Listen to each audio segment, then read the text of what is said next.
Soomaaliya cudud qaran diyaarintooda si weyn u socota waxay ku soo jeedaan dhulkii ay u dhasheen ciidii xuduntoodu tiilay waxay soo socdaan iyagoo ku gaashaaman qalab iyo aqoonba waxay ka siman yihiin damqashada raadadkii ay quluubtooda ku reebeen hadimooyinkii cadaawaha cidina aanay ka nabadgelin ee muddo tirsiga halaagiyo dhibkiisu gashay gugii 16aad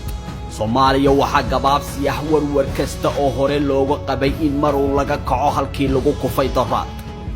nayaayiro dhab loo jeedaalinaya la isla wada yaqiinsan yahay yididiilo dadaal lagu kabay baa dhan kastaba ka socota Ismaaciidan oo deeliya xagal daac ka dheer yahay ayaa si xawliya ku socda waa dabada'yartii dalkan u dhalatay waxay galeen ciidamada kumanaan ku labisan aqoontii militariya tiknoolajiyadii u dambeysay ayaa dalka ku soo jeeda kumanaan kale waxay ku sii qulqulayaan faramaha cadaawaha dalku wuxuu ku wada jiraa afar marxaladood oo isbarkan xaalad dagaal oo u muuqata in si dhab ah loo guddoonsaday ka taqalluska al-shabaab yagleelidda cudud qaran oo ahmiyadda koobaad labaad saddexaad iyo afraad ba laga dheehanayo in la siiyay dhismaha ciidamada la dagaalanka musuqmaasuq iyo reform aan hal meel ku eekeen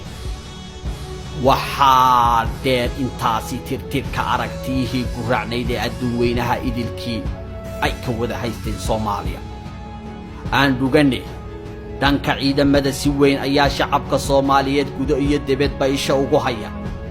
in ciidamo dhismayaan in da'yartii dugsiyada sare iyo jaamacadaha ka baxay xafiisyada ay ka doorbideen dirayska iyo ciidamada in ciidamada xoogga uu hoggaanka u hayo Generaal Daawud Allah u naxariistay dabadeed generaalkii labaad ee ugu da'yar taariikhda ciidamada xoogga dalka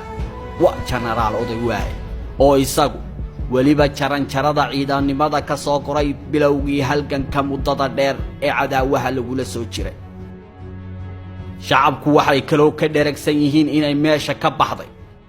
mushahar ciidan laga cunay iyo musuq halakeeyay oo ay taasi bedeshay ciidamo dhab u dhismaaya iyo mushaharaad ciidamada 100% loo kordhiyay waxay kaloo shacabku wada daawanayaan in faramaha cadaawaha guuro laga keeno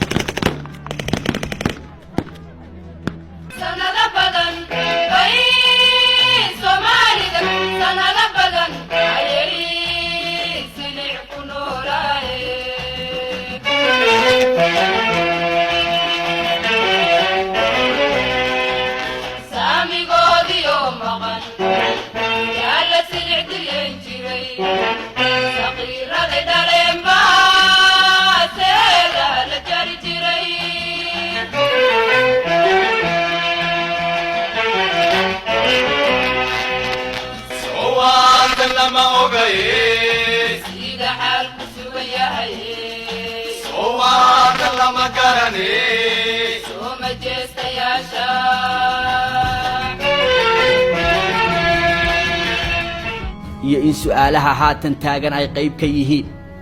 gobolladii dhexe goormee cadaawaha laga xoray ciidamada shisheeye intee ka hadhay sagootintooda qaraxyadii bilaha iyo toddobaadlaha ahaan jiray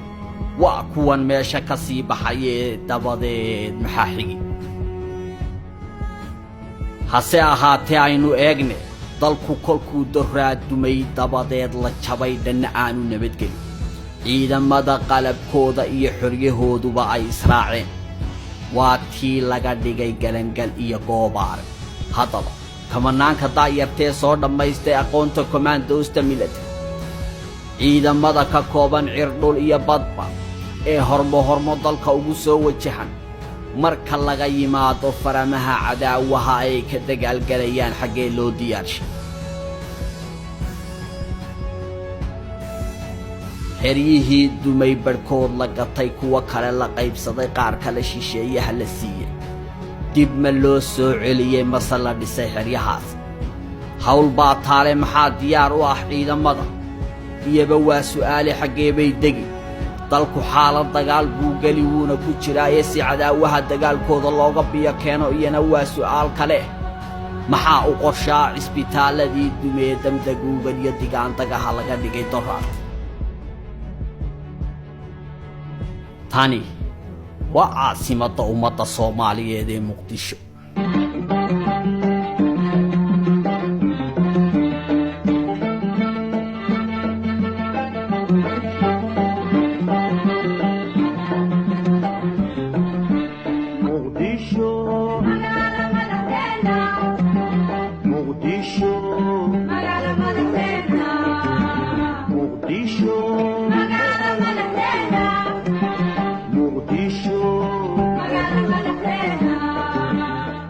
horuu socod geedi nololeed iyo dib u dhis aan baqal laga qabin inuu bariiqdo ayaa ka socda ciidamada xeryihii dumay dib badankooda loo dhisayaa oo shaqaa socota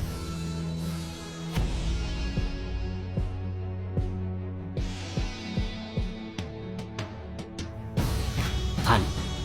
waa xiradii dimaayo oo diyaarinteeda waxba aanay ka dhinayn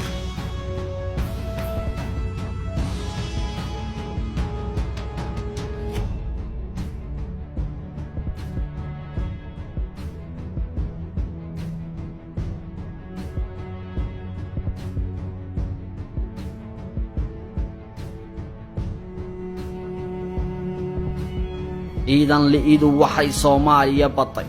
magansiga shisheeyaha ugu xandhigashadii cadaawaha dalkoo baylah galay badiya bariba xanuunka iyo dhibaatadii cadaawaha oo iyana guri looga ilmeeyay